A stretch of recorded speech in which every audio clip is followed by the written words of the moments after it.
अस्सलाम वालेकुम स्टूडेंट्स। बेटा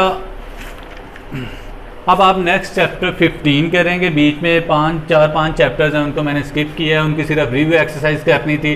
पहले हम एक्सरसाइज 15 चैप्टर कंप्लीट कर लें, उसके बाद इंशाल्लाह मैं आपको वो रिव्यू एक्सरसाइज वगैरह करवाने की कोशिश करूँगा। सबसे पहले बेटा हम 15.1 एक्सरसाइज के अंदर जो हमारे पास यूज़ होगा, this is known as Pythagoras theorem.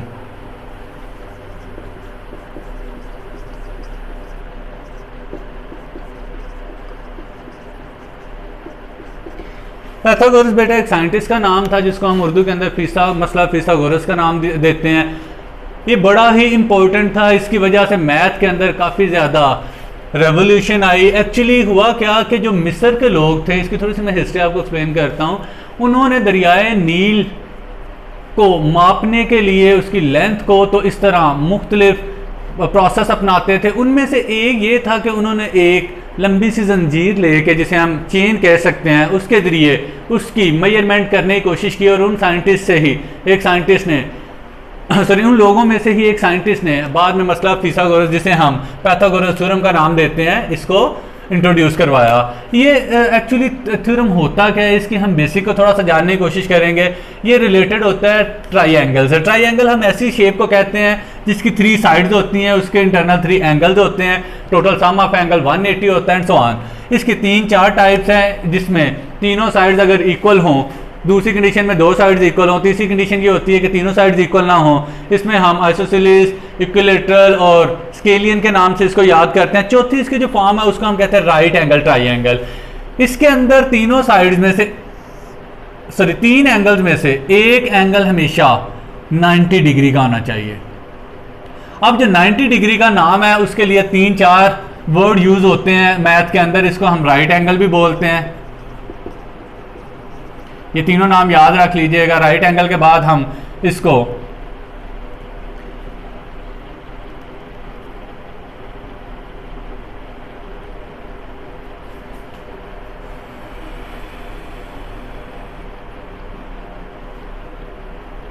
अभी मेरे माइंड से भी स्किप हो गया राइट एंगल, और उसके बाद ये आ जाता है, 3 नाम थे मेरे माइंड से भी थोड़ा स्किप हो गए, आते हैं या तो इनको बताता हूँ, एक्सप्लेन करता हूँ।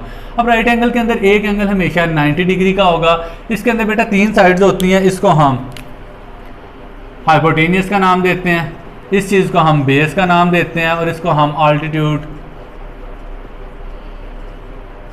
या परपेंडिकुलर का नाम भी दे देते हैं। अब बेटा ये 3 साइड्स में से जो पाइथागोरस थ्योरम था, उसने ये चीज़ बयान की कि जो आपका हाइपोटेनियस है, इसका स्क्वायर हमेशा बेस के स्क्वायर और एल्टीट्यूड, जिसे हम परपेंडिकुलर का नाम भी दे लेते हैं, इसको परपेंडिकुलर भी कहते हैं।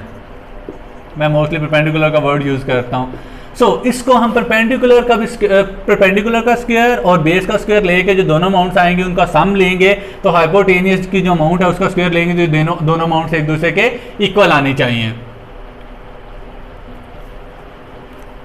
अच्छा, उसके बाद अगर हम बात करते हैं हाइपोटेनियस, बेस और परपेंडिकुलर के स्क्वायर की, तो यहाँ पे हम एक फार्मूला जो आपकी बुक के ऊपर उन्होंने इंट्रोड्यूस करवाया है, वो सिंपली ये है कि इसको आप सी का नाम दे लो, इसको आप ए का नाम दे लो, इसको ए का नाम दे लो, और इसको आप बी का नाम दे लो।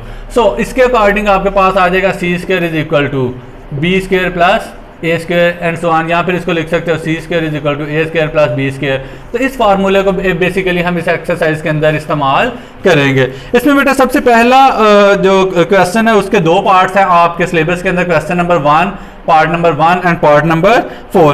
बेटा कहता है इसको आपने प्रूव करना है यहाँ पे कि वाकई ये राइट एंगल ट्राइंगल हैं या नहीं। इसमें क्वेश्चन नंबर 1 का पहला part A is equal to 5 centimetre, B is equal to 12 centimetre, जबकि सी आपके पास दिया हुआ है 13 सेंटीमीटर।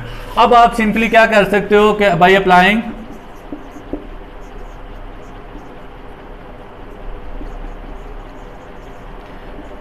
पाइथागोरस थ्योरम, तो आप लिख सकते हो C square is equal to A square plus B square. अब आप सी स्क्वायर की जगह आप सी को इंडिकेट करना हो तो एक बात याद रखिएगा, 3 अमाउंट में से आपने हाइपोटेनियस को इंडिकेट करना हो तो जो सबसे बड़ी अमाउंट होती है वो हाइपोटेनियस होगी हमेशा। तो हाइपोटेनियस आपके पास 13 का स्क्वायर आ गया। सेंटीमीटर भी लिखना है, आपकी मर्जी है। Centimetre square is equal to A आप लिख सकते हैं 5 centimetre whole square plus B आप लिख सकते हो 12 सेंटीमीटर होल स्क्वायर। इसको अगर हम सॉल्व करें तो 169 सेंटीमीटर स्क्वायर, इसको सॉल्व करेंगे 25 सेंटीमीटर स्क्वायर, इसको सॉल्व करेंगे 144 सेंटीमीटर स्क्वायर। अब बेटा देखें यहाँ पे आपके पास लेफ्ट हैंड साइड पे आ रहा है 169 सेंटीमीटर स्क्वायर, तो यहाँ पे राइट साइड पे आप देखें तो आपके पास वो भी 169 सेंटीमीटर स्क्वायर आ रहा है। जब दोनों साइड्स एक दूसरे के इक्वल आ जाए तो हम कहते हैं hence Pythagoras theorem is proved and this is a right angle triangle. हाँ, इसका एक और मुझे नाम याद आ गया इस एंगल का, नॉर्मल। नॉर्मल का मतलब भी होता है किसी चीज़ के ऊपर 90 का एंगल आप प्रोड्यूस कर रहे होते हो तो उसको हम नॉर्मल का नाम दे लेते हैं। तीसरा नाम भी माइंड में आएगा तो इंशाल्लाह मैं इसको एक्सप्लेन कर दूंगा। अच्छा, इसके बाद आप सेकंड पार्ट को देख लें। उसके अंदर बेटा आप कहते हैं इसका फोर्थ पार्ट दूसरा आपका सिलेबस में शामिल है, वो देख लें। A is equal to 16 centimetre, B is equal to 30 centimetre and C is equal to 34 centimetre. Simply आप फिर वही बाय अप्लाइंग पाइथागोरस थ्योरम, तो आप कह सकते हो C square is equal to A square plus B square. C square आपके पास 34 होल स्क्वायर, यहाँ पे A आप लिख सकते हो 16 स्क्वायर, B आप लिख सकते हो 30 स्क्वायर। अब यहाँ पे इसको सॉल्व करेंगे तो ये आ जाएगा 4 4 16, 1 कैरी 12 और 13 12, 1 कैरी 9 और 10, तो ये आ जाएगा 6 5 1 1 1 1 5 6। इसको हम देख सकते हैं 256 आ जाता है सिंपली इसका स्क्वायर, और अगर इसको सॉल्व करेंगे तो ये आपके पास आ जाएगा 91156 सेंटीमीटर स्क्वायर। सेंटीमीटर लिखना था, चलें स्किप हो गया। इसको अगर सॉल्व करें तो बेटा ये भी 1156 सेंटीमीटर स्क्वायर आपके पास आ जाएगा। Hence Pythagoras theorem is proved and triangle is right triangle। I hope आपको समझ आ गई होगी। थैंक यू, अल्लाह हाफिज़।